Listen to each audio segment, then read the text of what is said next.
Hey everyone, in this video I'm going to talk about how you can put together 30 days of food super fast. Hey, I'm Todd Sepulveda, the editor of Prepper Website and the host of the Prepper Website podcast.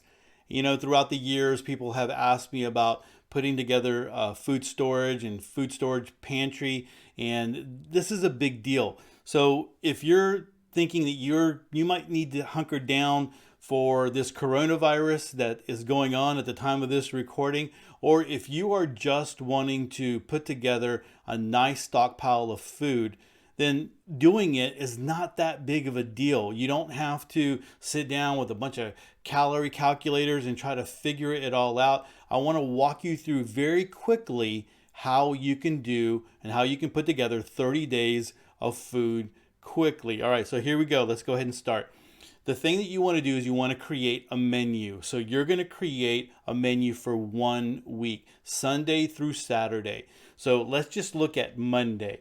So Monday, we're going to do a breakfast, lunch, and a dinner. So for breakfast, let's just say we're going to do pancakes. Because if we're thinking about we're hunkering down and we might not have a lot of eggs, fresh eggs and milk and all that kind of stuff. So I'm kind of thinking in that way. So Monday is going to be pancakes. There's a lot of pancake mixes that are very inexpensive that you just need to add water to it. So pancakes and syrup. For lunch, I might go something light with maybe a can of tuna and some crackers. Now, I'm making this for one person. I'm thinking about one person or myself. Of course, for you and your family, you're going to add as many as you need, right? So not if it's, there's two people there, you might do 2 cans of tuna.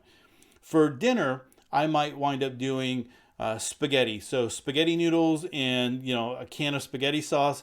And, if I have the meat in the freezer, maybe some meat to add to that spaghetti sauce. So then I'm going to do that for Sunday through Saturday. I'm going to go ahead and set that up. I'm going to have three meals that that my family is going to like. And that's the key, that your family is going to like, that your family is going to eat, because you don't want to go buy a bunch of junk that your family's not going to want to eat. So after you have that 1 week's worth of menus, you're going to sit down and you're going to write down what you need from the grocery store. So let's take Monday, for instance. On Monday, I'm going to need a box of pancake mix that you just add water. So I'm going to put that down on my list. I also need some syrup. I'm going to put that down on my list. I need some tuna, so I'm going to put a can of tuna, or again, however many people that you're feeding, you'll put that amount there, right? Can of tuna, I'm going to put some crackers. For my dinner, I'm going to put down a package of spaghetti noodles and a jar of spaghetti sauce. And then again, if you have the meat in your freezer or whatever, you have that, that you're good to go. So you have that there. So after you do that for every day, the 3 meals, breakfast, lunch, and dinner, you do that Sunday through Saturday, then all you do is take all those things that you need to go get at the grocery store and multiply it by 4.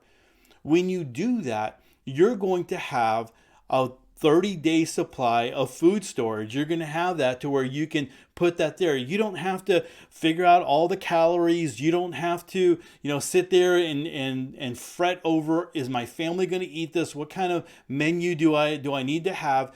This makes it really simple. You're buying food that your family is already going to eat, and you just go and you buy 4 times of what you need. So think about it. Some people talk about food fatigue. You really wouldn't be doing that here, because you're going to be eating Monday or Sunday, and then Monday through Saturday, you're eating different meals. And so by the time Sunday comes around again, you'll be ready to have that meal again. You could get brave if you want to, and you could do a 2-week menu and do this and multiply it by 4, and then you would have, multiply it by you would multiply that by 4 if you did 2 weeks worth. That's right, and you would have 2 months worth of food. But here's the thing: some people are concerned about having enough food during having to hunker down and making sure that they can feed their family, and this is an easy way to do it. And so if you want a little bit more information, I talk about this in my course, and I have a free course.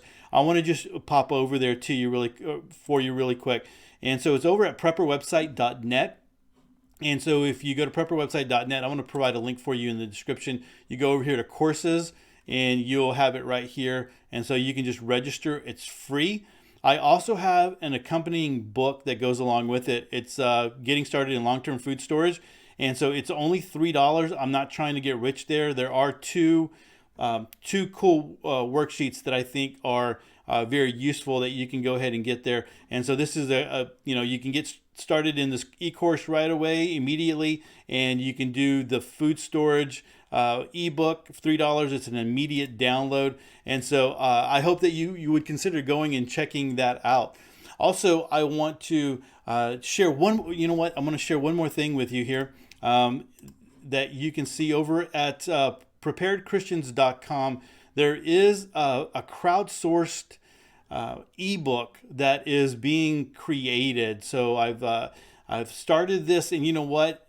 This has only been out for like two days, and there's like 35-40 recipes. So the idea is that you come and you share one recipe, and here's the link here, and you go add to it. And then when I get a nice little selection of recipes, I'm going to put that together in an ebook, and I'm going to share it out for free. So it's a crowdsourced bug-in recipe ebook. And so I'm going to provide a link to that in the description. So if you want to go provide a recipe, and that will be good. And it's really easy to do. You can be anonymous. You don't have to share your name or anything like that, but it would be a great benefit to the preparedness community.